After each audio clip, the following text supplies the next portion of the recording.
Hey everyone, Shoestring here. Today we're going to be talking about a new inverter that I just picked up. Yes, it's inexpensive and it is a Junbpaw. This one's a little different though, even though it is a pure sine wave inverter, right? It's a little different because it's a 48 volt inverter. I know what you're thinking, what is Shoestring doing with a 48 volt inverter? Because I normally do 12 volts. But I've been asked enough times by people, can you put together a relatively inexpensive 48 volt? And I say relatively because 48 volts are expensive, right? Now, there's a lot of advantages of having a 48 volt. Smaller wires, more power can go through it, it's more efficient. And you can run higher wattages, right? I can run 3,000 to 5,000 watts fairly easier and more effectively if I have a 48 volt inverter, and that means a 48 volt battery, which I'll show you later. So let's open up the box and see what comes with it. Okay, well, we have the wires. They seem like they're kind of small wires, but like I said, with 48 volt you can run smaller wires. We have a Cat 5, right? Cable. That's, I'm sure I'm going to be using for our remote. We have this right here, which is going to be used to make sure it doesn't, just a resistor to make sure it doesn't spark when we connect it to the battery. I'll show you how to do that. Manual. Junbpaw manuals are normally pretty good. They're in English. I appreciate that. And they're laid out very well, explaining the difference between, right at the beginning, between a pure sine wave and a modified. And it goes through and tells you a lot of good information, right? A lot of good information. So we'll hang on to that. Then a quick product introduction. If you don't want to go through the battery, through the manual real quick, you can look at that and it will give you a lot of information that you may need. Then is, what is this? Yes, the remote. Junbpaw remotes, I haven't seen this one yet, but they're normally extremely good, right? They work extremely well. And they give you a lot of information, not just off and on, even though this one does, of course, the standard off and on. We'll talk about how to use this in a bit. But right now, we just want to see what's in the box. What did we get? Oh, okay. And then we'll go ahead and pull this out, which is always, of course, my favorite part.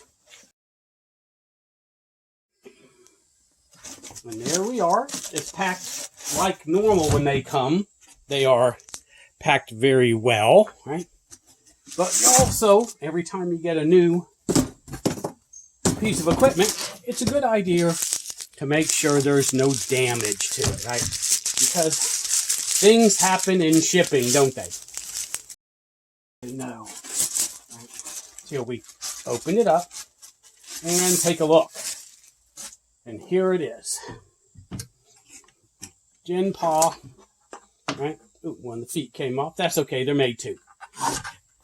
Junbpaw, right there. 2080, and ATS. That means this is made with an automatic switch, which comes important if you're going to use your electrical box right here.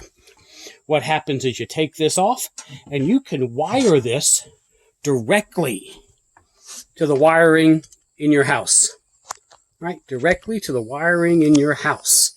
And if the power goes out, instead of you having to turn this on, if it's off, if you're using it for backup, for instance, it will automatically come on. You won't even know. You won't even notice the power went out, which I think is very nice. I have an automatic switch on one of my systems, but it didn't come with the inverter. This is new, right? So I had to buy an automatic switch separately, hook it up to my fuse box, and then hook it up to my inverter. All right, a little different. All right, so what do we have? This will do, what? 24 and 48 volts, right? We already said Junbpaw 2080, which is extremely good, right? Here is your positive and your negative and your fans. Oh, and over here, On this side, of course, is your 2 electrical outlets right there. This is a button for your remote, right? To make the power off and on or put it in remote configuration. This is actually the power cord where you're going to put your Cat 5 cable into. Okay? And, of course, the light will come on when it's powered. All right. It showed, I already saw one of the feet come off. These are nice. Plastic little feet that work really well. There's information on the back. We're going to put this up so you can see it, right? Leave it there just a moment so you can take a look. A lot of people like that. All right. And that's what it looks like. And that's what came with it. And I'm going to do a little testing. Then we're going to bring it back up here. And I'm going to show all of you how it works with a 48-volt battery. All right, folks. We now have put our Junbpaw 2080 48-volt inverter together. And what we're going to do now is take it and connect it to the battery. And the reason we're going to show you how to do that is because this will cause quite a spark if you don't do this correctly. So I'm going to show you how to connect it to the battery without a spark using the resistor that came with this inverter. This is an eco-worthy 48-volt battery, and we're hooking it up to this Junbpaw inverter.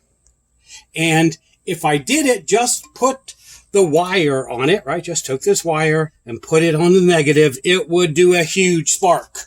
So we're not doing that. What we're going to do is we're going to take this resistor right there.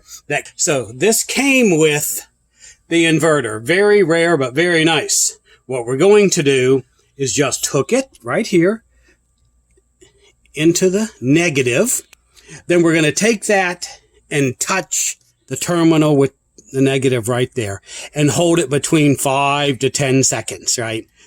And I like to make sure a couple seconds later so there is no spark. And that's all you need to do. Now, when you take the cable, right, and touch it, there isn't going to be a spark. And you just take your cable here and put it in. And there it is. Positive and negative connected to the inverter and no spark. Okay, now that we have it all connected to the battery properly, no spark, we're all good. You can see I have right here the Cat 5 connected to the remote. That's what we're going to use to turn it on. And we'll do that. It says 48 volt, which you saw right there. 54.4, which is supposed to be pure sine wave. You can see that on the remote. And it even tells you the voltage. Okay? So we're going to be using this when we do our testing. And what are we going to use to test? Well, as everyone probably knows, the big problem with doing 12-volt batteries, why a lot of folks want to know about 48, is because two big problems. One, it hates large motors. That takes a lot to start it and run it. And two, it doesn't like heating elements. Both of these we're going to be able to handle when we do, hopefully, the testing on this. And we're going to see if it really will do a little bit more than 2,000 watts, as the inverter says. Okay, so first thing we're going to do is plug it in. All right. All right, you're wondering what I'm plugging in. It is right here. You can see this is a heater, right? So it's at the moment, it's off. It's at the lowest wattage you can do, but I have the control mechanism on high. Here it is. Let's get a little closer, all right? You can see it's at 1250 of the watts. It's off, of course, and the thermostat is turned all the way up. And that's how we're initially going to test it. Then, of course, we're going to jump over. I'm using one of these instead of the small ones you see most videos use, because this is what you'd actually be using in the real world. Something that would put under your desk or something that would do a small room. Hopefully you can hear it start. And the inverter came on. Okay, so that is starting to heat up. You can probably see that. Let's take a look at the inverter. You can see the numbers right there. It's doing 1,000 watts. That's no problem. 1,000 watts fairly easily, moving up and down. All right, we'll give that just a moment. Then I'm going to go ahead and put it on the higher voltage. Right there, higher watts. Go ahead and do that. And you can see it's getting hotter on the heater. And my inverter here, you can see the remote says 1334. And it's running that with no problem at all. So depending on the size of your battery would determine how long you could run this, right? How long you could run this. So it did the heating really, really well. I'm going to go ahead and turn it back on the low. And without turning it off, our next victim is going to be this 13 amp circular saw. All right, it's now plugged in. I'm using this because 12 volts have a major problem with motors, especially large motors like this that take a lot of power to start and to run.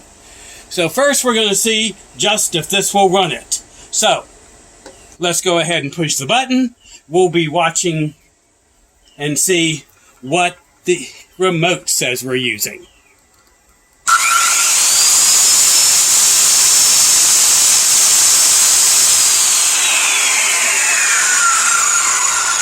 So as you saw, when it first started, it jumped to 24 because that's the initial motor taking extra power to start. Then it leveled out at about 2. Okay, so now, like I said, we're going to run the circular saw just for a couple of moments so you can actually see it. We'll run it for a bit. Again, we're going to be watching the remote.